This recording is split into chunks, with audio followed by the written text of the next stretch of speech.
What actually is a landlord, though? It sounds a bit silly, but in addressing these misconceptions, we have to understand the role of landlords as a social class in our society, both historically and currently.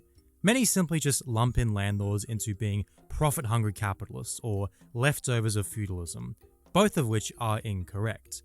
Landlords predate capitalism, as in the feudal period, they were the dominant social class. Production and distribution revolved around the economic relationship between rentier and renter, between landlord and tenant. Landlords would let tenants use their land, and in exchange, the landlord would charge some kind of payment or extract rent.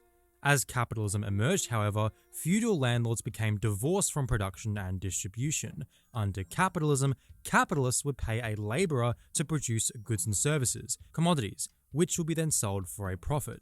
This is called commodity production, and its generalization is what's considered the beginning of capitalism. Of course, landlords didn't just disappear. Many landlords became capitalists, or capitalists became landlords, or capitalists would pay rent to a landlord in exchange for using their land for commercial purposes. Therefore, while landlords charging rent remained present within capitalism, rent extraction went from being the center of social relations to being something skimmed off the top of profits made by capitalists or wages paid to workers, but nonetheless existing around commodity production.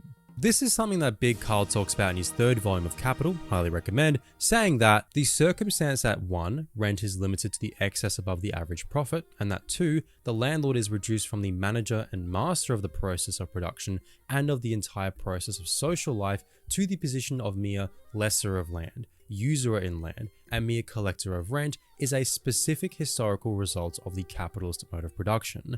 The income of the landlord may be called rent, even under other forms of society, but it differs essentially from rent as it appears in this mode of production.